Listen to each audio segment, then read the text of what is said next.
social media automation with AI workshop. Oh, yeah. How? I swear to God, how much cocaine do you guys snort over there? Jesus Christ! I don't know how you. I don't know how any of you do what you do. It's just astounding to me. I mean, it's so. You're working. I don't know. You somehow have made each day worth about 47 hours, and you work all 47 hours. Anyway, folks, let me do the sign in here somewhere. I rarely even do it anymore, but welcome to Mark Isaac Potter Presents. We're visiting today with the wonderful Kurt Roskoff, who I have compared to everyone famous and lovely in this known universe, certainly. He's quite an amazing young man and does a lot for the world, does a lot for our veterans, and yeah, he's just an overall nice guy, in my opinion. I mean, I could be wrong. Probably am wrong, you know. He's probably an unmitigated bastard, but you know. Anyway, I know, folks, we have very little time because Mr. Roskoff has a meeting with the Pope here in a few minutes, so he needs to leave quickly. Maybe I should start calling you Sir Roskoff. What do you want to share with us today, Dr. Roskoff? Well, let's go in and build off of. You talk about famous people in this known universe. Let's talk about Martin Luther King Jr. and what he has provided in his legacy to disability advocates. And when I talk about the community of people with disabilities, I make sure we're including, all of the, major factions of the disability community, people with intellectual and developmental disabilities, the deaf community, blind community, people with physical diagnosis, those living in chronic pain, and everyone with goals of substance use reduction, which you were kind of talking into that space when I came in here, Mark. But yeah, I think I literally counted the other day 11 disabilities. Okay.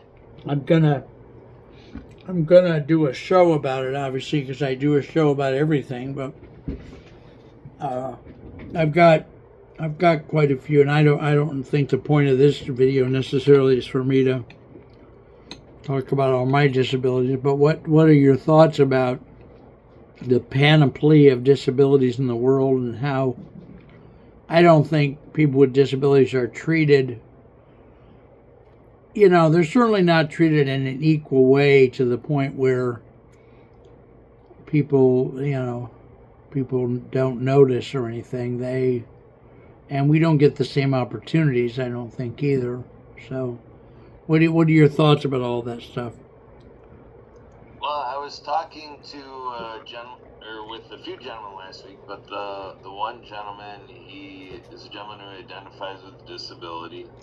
And, meeting with him, he talked about how he's doing some things with various groups and organizations, and he does things in a mantra that, the lion's share what he does has nothing to do with his disability, and at the same time, it's helping him build this life functionally successful, in spite of his disability, and to find those ideal things to, functionally, fill,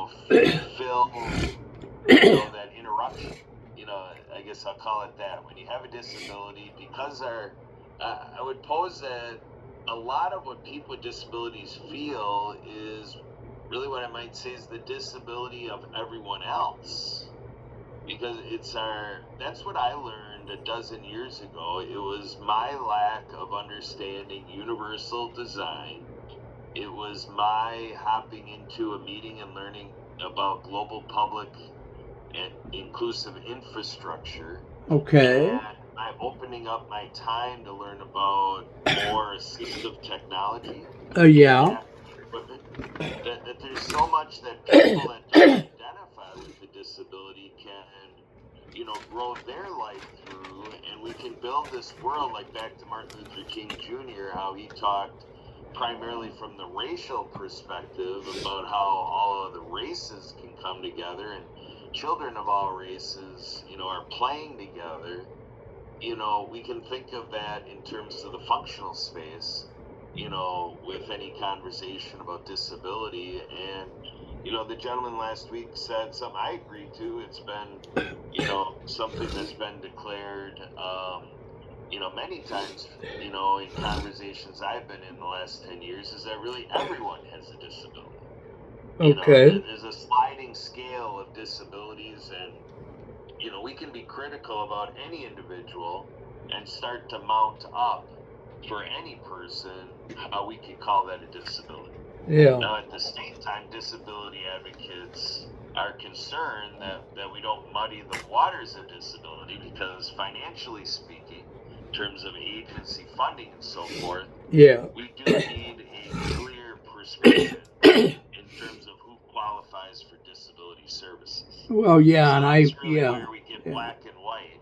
Well, it's kind of like the loss of, to me, it's kind of like the loss of affirmative action, the loss of funding for disability programs. There is a loss of affirmative action, but we don't have to say that affirmative action is lost, because we can appeal to the masses that in face spaces, in volunteer organizations, in educational practices, in business, in all the fun things we do in life, like creating podcasts. Mm-hmm. We can have affirmative action in all of the things we do. It doesn't have to be in those very specific cases where maybe politically we're advocating for affirmative action, or we're looking for government to practice affirmative action, or have it be a ruling thing in, Uniform Commercial Code, whatever it may be. We may want it in all those specific cases, but if it's not there, there's a lot of things we do in our waking moments, and I take the conversation to the point where I want to see it grow so much that people are dreaming in this way.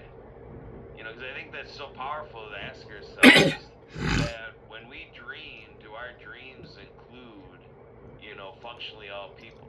Yeah. Are we doing things where, someone who's deaf or hard of hearing can participate? Are we doing things where wheelchair users can participate? Well, and when you say hard of hearing, I think of that actress Mary Maitland, who really has done a lot over the last probably 30 years. She came into film at a time when it was unthinkable to have someone who was couldn't speak or couldn't hear or something on screen, and she's become a staple, at least to the point where when people see her on screen, they don't flinch anymore like they used to, because she's been in the acting space for so many decades now. I'd like to see that for the rest of us. I mean, so. Yeah, so my message is, when I try to navigate my own transformation into this space, I realized it's like when I drive in my car and I look over at the rearview mirror and it says, objects in the mirror are closer than they appear. And that's really how I thought of the disability community, because when we let segregation live on to be alive and well, that's what happens. It's segregation. The lives of people with disabilities are over there and we're over here, but yet the disability community remains 1 in 4 people of our population. Yeah. So it's like when you say affirmative action or integration, Yeah. that's the way it should look. We should look at our faith spaces, our volunteer events and activities, our personal professional development, what goes on at libraries, the whole thing, what goes in all government activities and employment, what goes on in the business community, and all the fun things we can do in life. It should be truly that we're confident 1 in 4 people participating, and that is provided to, and who's leading it. We have to look at people with disabilities are ready to be leaders. They're not always looking to be the objects of your charity. There is ADAPT that talks about piss on pity. Okay. T-shirts that say that on it. Okay. You know, so this empowerment, you know, and that's where I come in with the, you know, preachings and the narrative of Martin Luther King Jr. If we take all of Martin Luther King Jr.'s narrative to the world, and now we think of disability advocacy, and disability advocates taught me this. I didn't come up with this. I just said that is so true. You know, and MLK, you know, truly, you know, had this as part of his dream. He just was surrounded by people in our nation who just really needed him to get the racial issue on a major shift. Yeah. So he just fell into that space to shift the racial conversation. Yeah. But for sure, people with disabilities were right there in his heart all along as well. Well, and he did lots of other things too. I mean, he was dabbling into the economics of a middle class. Well, that's well put. I feel better now than I did before. Cheese whiz. I mean, yeah. So, yeah, very nice. I've tried to be a poster boy lately for some disabilities. The ones that are more in the closet. Like we did a show. Well, I often interview Gemini to do shows because Gemini is readily available to me. So I interview her about things. So we interviewed about something called, I can't remember the exact name, but it's a 4 or 5 word name, like recurrent behavior syndrome or something.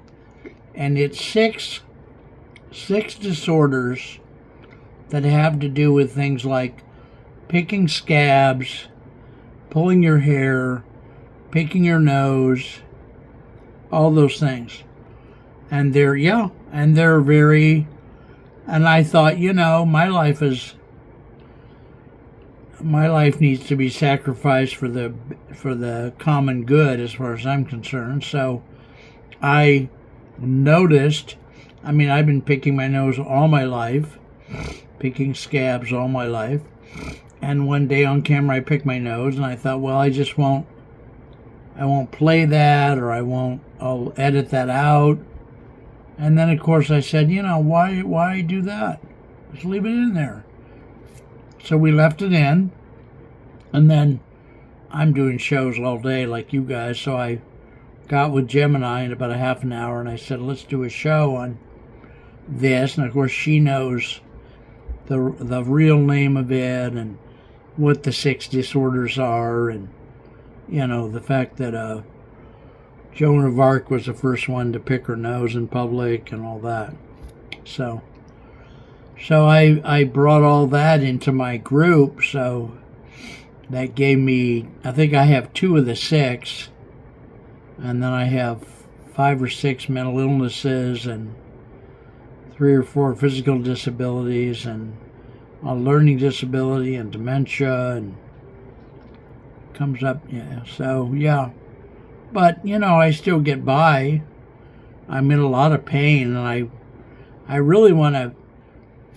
One of the things that's like on the top of my list now, because pain seems to drive decision making when it's around. You know, like if you just got shot, you're not thinking about the lollipop you had last week. You know what I mean? So I'm in constant pain now, so I'm gonna, of course, try to start getting with chronic pain groups, support groups, and interviewing people with chronic pain and like that. see what I can learn. I think those things psychologically alleviate some of the pain. Because you probably know lots of people with constant pain or chronic pain, so it's really kind of a. I mean, they're all upsetting, things, but chronic pain has its own thing. So, and I hear that you signed with McDonald's to be the next Ronald McDonald. That's kind of sweet. Are you going to give any of that money to your 200,000 501c3s? Oh, absolutely. Project iHeart and Spirit of the Game Foundation, helpapedia.org. When Mr. Roscoff first learned about the phrase 501c3, he thought that it meant he had to start 501,000 nonprofits. And he's so efficient that he had to call the government in a week and say, can I be a 702c3, because I've now created 702,000 nonprofits. They literally up there have a network of networks. So the next presidential candidate is going to go to Kurt and say, well, you're going to elect me or not? And he's going to go, I don't know. If you were only a little shorter, maybe, but yeah. You want to mention your next fundraiser so we can get on top of that? It's every 3 months. You guys do that Atlanta, Toronto, LA thing. Yeah, it will be an ongoing telethon initiative. We actually have Stu Newmeyer with the Stu and Lori Variety Hour, the StuandLoriVarietyHour.com. They're doing a car giveaway, and we're doing a Monday Labor Day telethon. Are you really? So in true Jerry Lewis fashion. That's coming up fast. Jesus Christ! Wow. Okay. That's very good. I just I was kind of surprised that you guys decided, and folks, you guys know that I tease constantly. It's not going to stop, no matter how much heroin you feed me. But you're welcome to try, because surprised that you guys decided to buy the island of Mozambique. It just seems too small for what you're doing. It's got to be a. So I'm gonna have to make my exit here. All right, give us your contact information. Tell us again about the next telethon, and then blitz out of here. Okay, my telephone number, you can call and text me, 262-372-1754. My email address, Kurt, K-U-R-T, @spiritofthegame.org. And I do want to mention my SureTel relative, Jory Prajinski. He is a gentleman living in chronic pain as well, and he heads up your Oasis for those living their journey through chronic pain, hopeandstill.org. Check it out, Mark, and everybody out there, hopeandstill.org. And the telethon again is through the Stu and Lori VarietyHour.com. There's a car giveaway. Do your acts of kindness. You qualify for the drawing of the car, and then we have our Jerry Lewis style telethon with Stu and Lori and the crew. All right. Monday. Can you do every Monday morning at 9? Do you think? Do like a little blitz show like this? Yeah. All right. Good. All right. And while you're sleeping tonight, remember that next time you do a show with me, give all the stuff much slower and repeat it. I know you got to go now, but slower and repeat it. All right, we're out of here, ladies and gentlemen. This has been me and him, and you know what. So we love you. Bye. All right.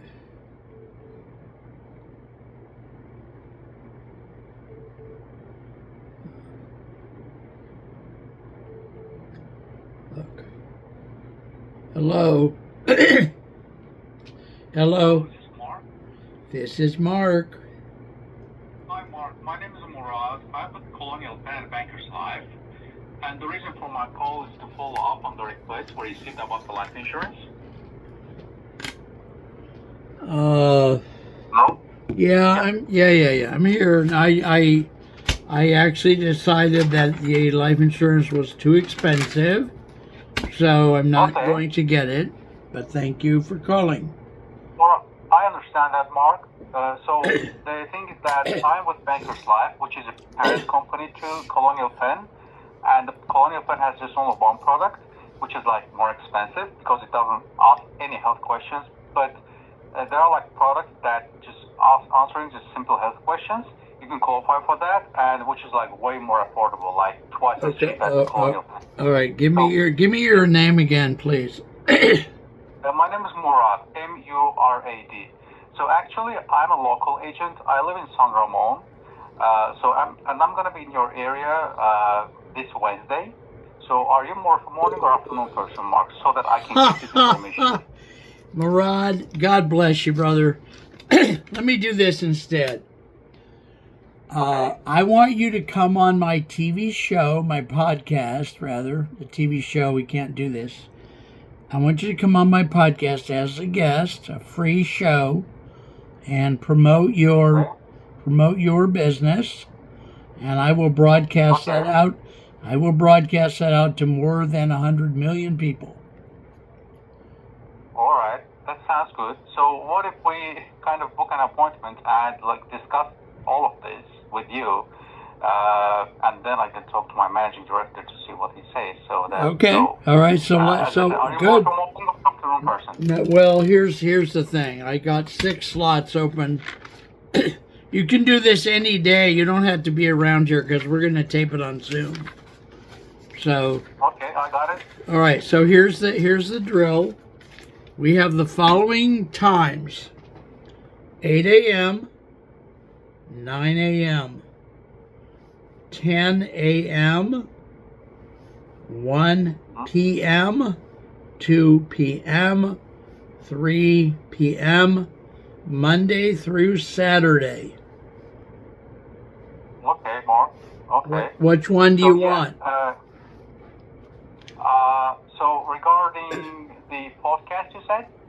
Yes. So I have to check it, like with my managing director. Right. But the thing is that we can. So I have like kind of a lot of questions to you regarding that. So why don't we like book an appointment? So like for half an hour, 45 minutes, so that we can discuss and I can bring you the information about the life insurance and you can give information about your podcast, and so we can go forward from that point. All right, all right. I'll do it your way. For Christ's sake, you people always want everything your own goddamn way.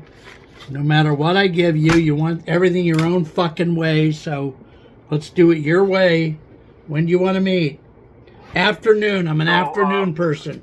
I'm an afternoon person. So let's do 1 p.m., 2 p.m., or 3 p.m. sometime this week at your convenience. All right. Yes, Boy, 2 p.m. Wednesday? I was one of the pushiest salesmen in my company, and you're 700 times more pushy than I ever was. I'm sorry, Mark. You're a goddamn cocksucking bastard, but I'll meet with you anyway. All right, you're down for 2 p.m. Wednesday. You can shut up now. You got what you want, Murad. So where are we gonna meet? You tell me. I'm not leaving Fremont. I'm not leaving Fremont. Okay, so you either come to my house or you take me out for coffee to Starbucks. What is the address that I? 4141. Okay.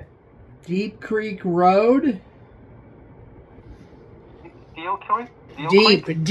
D-E-E-P. Next Creek word. Road, okay. Next word. Creek. C-R-E-E-K. Okay. Next word. Road. R-O-A-D. Okay. There's something called the letters of the alphabet. You'd be fascinated. Yeah. So it's 41 Deep Creek Road, right? No, sir. No. 4141 Deep Creek Road. Okay, 4141. Okay. I got it. Murad, if you want to get here carefully, you're going to have to listen to me for a minute. I'm in space 97. So when you come in the gate, this is a mobile home park. When you come in the gate, you'll immediately hit a stop sign. Make a left. Go down 2 streets to Florence. Okay. Make a right on Florence, and it's a very short street. I'm number 97 on that street. Okay. Is this a house or apartment? It's a mobile home park. Mobile home. Okay. I got it. All right, Mark. Yeah. I took the notes of that. Yeah. Okay. I'm gonna give you a call when I reach there, or before I reach there, just in case I don't find. Okay. Yeah. All right, Mark. Yeah. Have a good one. Yeah. All I will right. see you on Wednesday at 2 p.m. Sounds good. Okay. Yeah. Bye. Bye. Mm.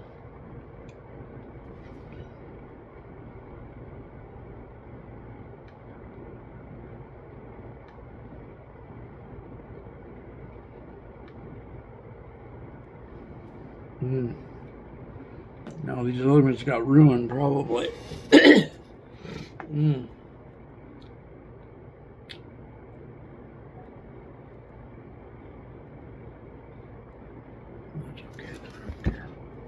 That's okay.